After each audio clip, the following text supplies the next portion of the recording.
Thaisa Barcelos, direto do Palácio das Cerejeiras, com informações, as alegações para essa mudança. Bem-vindo à nossa terça-feira, Thaisa. Obrigada, Rodrigo. Ótima tarde para você, ótima tarde para todos que nos acompanham. É isso mesmo. Vamos então entender diretamente com a prefeita Suelen Rosim, que vai conversar ao vivo com a gente. Obrigada, prefeita, por nos atender aqui no Balanço Geral. Então, nós tivemos aí uma dança das cadeiras, como muita gente está chamando, até mais fácil de você entender, viu? Sai de um cargo uma pessoa e a outra entra no lugar, então vai precisar de outra para outro cargo, enfim, e assim vai. Primeiramente, prefeita, essa dança das cadeiras, no meio do seu mandato, tem motivos especiais, né? Um descontentamento, a gente pode dizer, com algumas pastas? Eu diria que não seria o descontentamento, seria a necessidade de oxigenação mesmo, de realmente avaliar aquilo que a gente pôde executar e aquilo que a gente precisa ir além, né? Ou seja, fazer algumas mudanças que tragam resultados mais efetivos. Eu primeiro agradeço a todos aqueles que fizeram parte. A gente teve duas mudanças, que foi a Secretaria de Educação e a Secretaria de Cultura, em qual agradeço muito essas duas secretárias que fizeram um excelente papel ao longo desses 2 anos, mas nessa linha de corte é uma questão de gestão mesmo, uma questão de condução daquilo que a gente quer para essas duas pastas pelos próximos 2 anos, se assim Deus quiser. Então, foi mais essa mudança de oxigenação mesmo, de metas que a gente tem que estabelecer daqui por diante. Tá bom. O nosso tempo é curto, Rodrigo, a gente sabe, mas a gente vai desenhando aqui para quem está nos acompanhando como é que aconteceu essa dança, tá? Vamos começar com a Coab, que teve uma alteração, ó, a saída do coronel Alexandre Canova, provavelmente, né, a prefeita vai saber dizer aí, confirmar com a gente, após ele dizer que só assinaria acordo da dívida de 353 milhões com a Caixa se fosse comprovado esse valor. Não houve assinatura, portanto, aí a alteração. Então, quem entra no lugar dele é Everson Demarque, que era da presidência da Endurbe.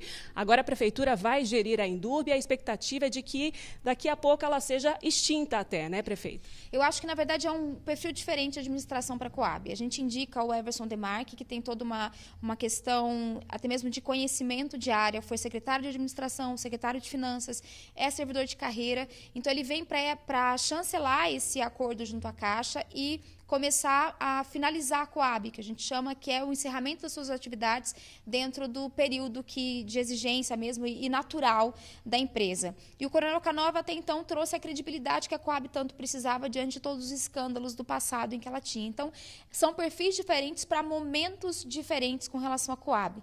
Para a nossa Endurbe vai o nosso secretário de administração, que é o Donizete, e vai continuar a reestruturação dela. Então, minha preocupação foi não mudar os objetivos que a gente já avançou na Endurbe. Então, é apenas um sincronismo entre duas pastas e ele dá continuidade ao trabalho.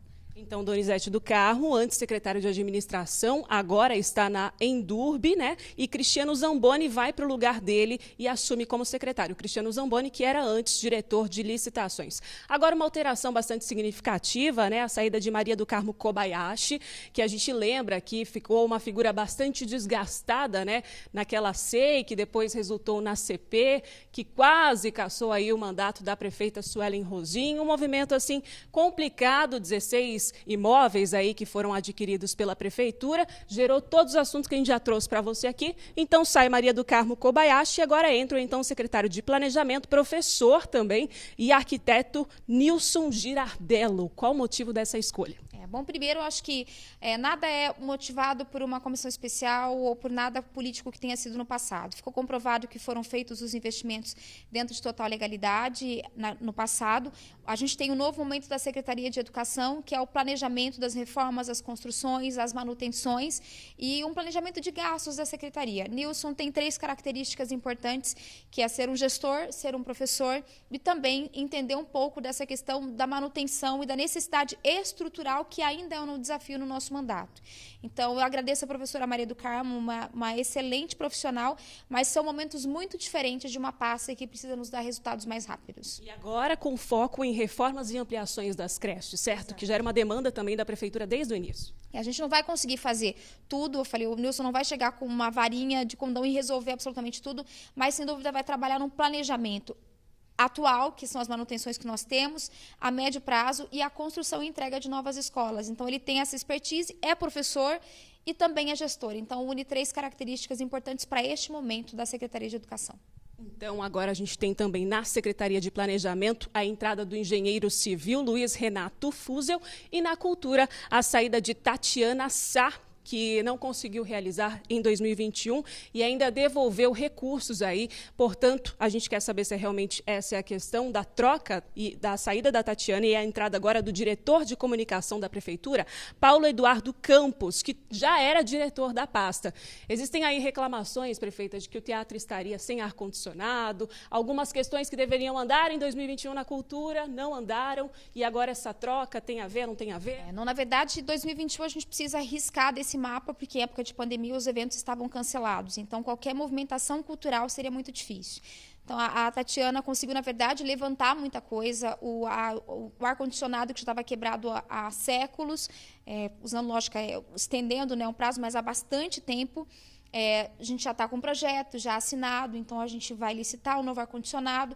Outras coisas na pasta, ela também deu andamento. A gente tem essa grande gratidão pelo trabalho dela agora. Mas o Paulo assume num momento importante em que a gente já investiu ao longo desse ano um valor bastante considerável na cultura e agora a gente quer realmente que as pessoas tenham um conhecimento disso. Então, o Paulo vem para para dar continuidade àquilo que a gente acredita na cultura, mas é um perfil de gestão que se torna um pouco mais diferenciado da Tatiana, que une as ações que já foram startadas. A gente não vai parar a secretaria, a gente vai dar uma continuidade com um perfil de gestão um pouco diferente do que vinha até então. Apenas isso. Aproveitando a previsão, muita gente se questiona, né? O Sambódromo vai ser revitalizado? Vai voltar a viver aquele lugar em Bauru? O Sambódromo a gente está finalizamos inclusive a contratação da empresa responsável por fazer todos os levantamentos. A gente não sabe ainda a proporção da situação estrutural do Sambódromo, por isso que a gente contratou uma empresa e assim que ela nos der os laudos necessários, a gente passa para o segundo passo, que é justamente fazer toda a reforma ali e ativar o Sambódromo. Esse é um compromisso nosso, já está em andamento, mas tratando de eventos no Sambódromo, por enquanto, até a gente ter uma certeza de que aquela estrutura é segura para a população, até mesmo por um acordo com o Ministério Público, ele segue fechado. Mas ele vai ficar pronto, isso que eu posso garantir à população, que a gente tem trabalhado para isso. Tá aí, então, para você, de forma bem didática, bem clara também, prefeita. Obrigada, viu, por estar aqui no nosso balanço.